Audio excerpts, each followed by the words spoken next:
Alors, je ne vais pas être très long parce que j'ai pas mal parlé de mon propre histoire qui ressemble à la plupart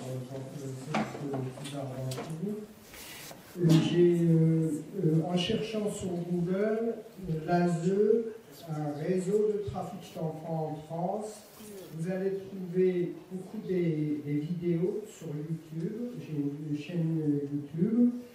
Mon prénom c'est Zia Dali et j'ai coupé ça en deux. Donc Zia, plus loin Dali, pour YouTube et pour Twitter. Pour Facebook, je me présente en tant que nom de lanceur d'alerte.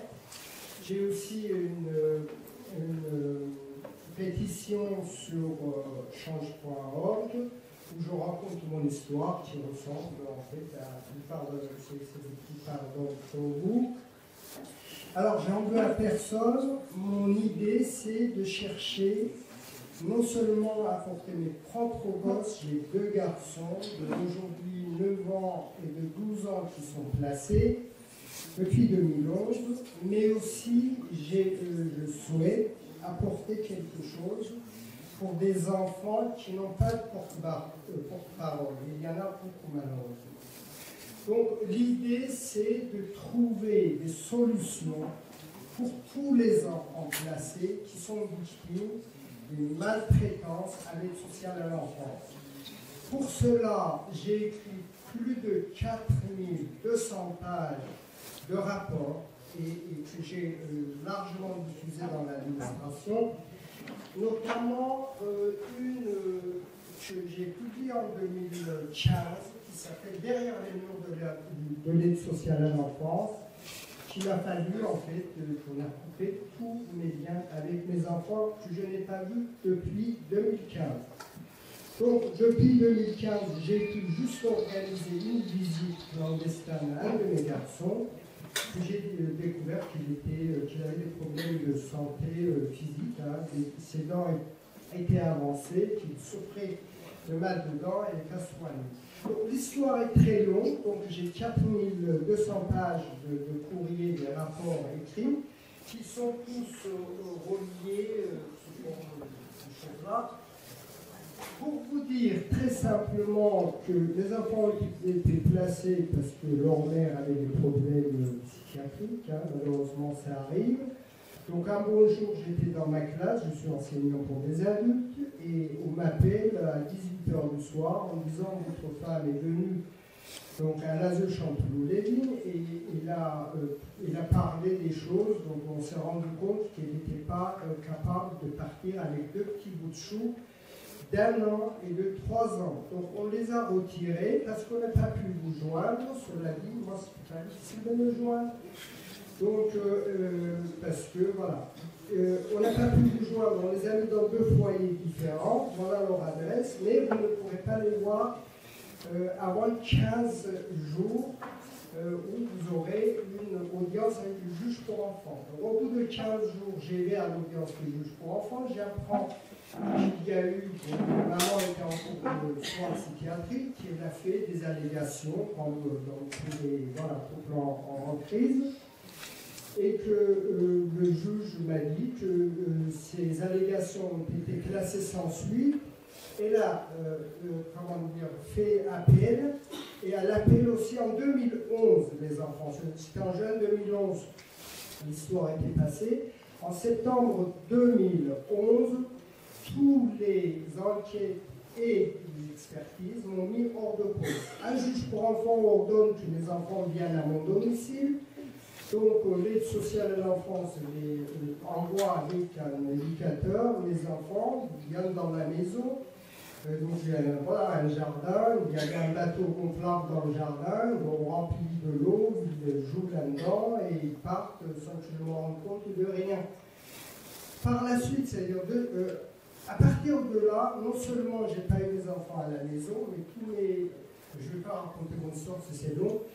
Pour vous dire que ceux qui veulent savoir, vous pouvez donc écrire l'ASE, un réseau de trafic d'enfants en France. Il y a je fais beaucoup des dessins parce que je suis donc aussi de métier d'artiste. Et le micro. Je vous en ai voilà, je vous en ai tout à l'heure distribué. Voilà, c'est ce logo-là sur tous les réseaux sociaux. Hein. Là-dessus, vous verrez. Micro. Voilà, vous verrez toute mon histoire là-dessus, donc je ne vais pas m'étaler là-dessus. Sachez tout simplement que, en fait, j'ai enregistré les tribunaux pour enfants. J'avais fait des vidéos que j'ai mises sur ma chaîne. J'ai enregistré mes entretiens avec l'ASE, donc je les ai mis, voilà. On ne peut me rien reprocher.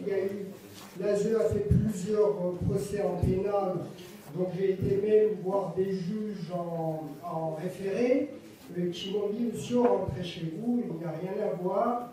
L'idée, c'est que, en fait, au-delà de mes propres enfants, je voudrais faire quelque chose pour tous les enfants placés, et même ceux qui n'ont pas de parents, qui n'ont aucun défenseur.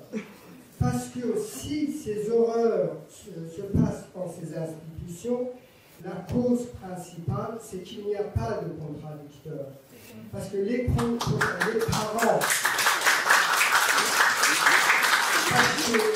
parents, en tant que contradicteurs, sont calomniés et mis à l'écart. Donc moi, en fait, il y a eu de non-lieux définitifs. Le juge pour enfants a ordonné que les enfants viennent à mon domicile. Eh bien, quand on est allé le jour, à la fin d'un placement qui était 4 mois, les référents de l'ASE sont arrivés à l'audience en catastrophe en disant « Enzo, garçon de 4 ans, vient de se masturber ». Donc c'était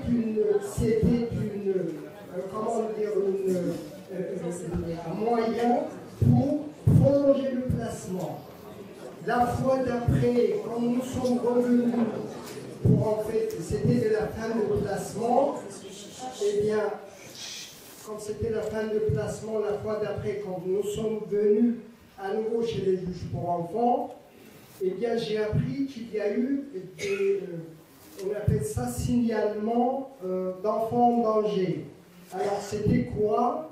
C'est qu'on a dit, on a attribué la parole à l'assistante familiale en disant que Madame Bell a dit que qui a enfant de garçon de 8 ans, quand je la regarde dans le baignoire, il se sent mal à l'aise.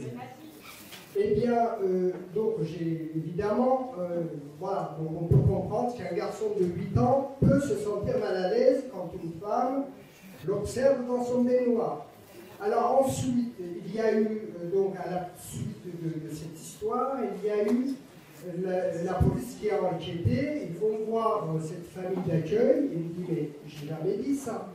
Alors pour vous dire que j'ai porté plainte contre les institutions, tout ça, et il y a un juge d'instruction qui a été nommé qui m'a filé tout le dossier de mes enfants, dont déjà plus de 4000 pages de mes propres rapports et mes propres écrits, et j'ai les résumés de 300 pages que j'ai donné. Et là-dedans, il y a des histoires, mais vraiment à non pas dormir dessus, mais à dormir dessus. Je suis désolé d'être aussi mal poli, mais si ça se passe comme ça, parce qu'il n'y a pas de contradicteur. Donc il faut que les citoyens français s'intéressent à cette histoire. Les parents sont calomniés, les juges pour enfants ne peuvent pas faire leur boulot. Les juges pour enfants sont... Moi, j'ai des exemples comment on a poussé le juge pour enfants à totalement s'effacer, à copier le rapport de l'ASE pour faire. Il y a des exemples, vous verrez sur les vidéos, il y a des exemples qui sont incontestables. C'est pour ça que je n'ai jamais été condamné et je ne me prive pas de dire ce que je pense.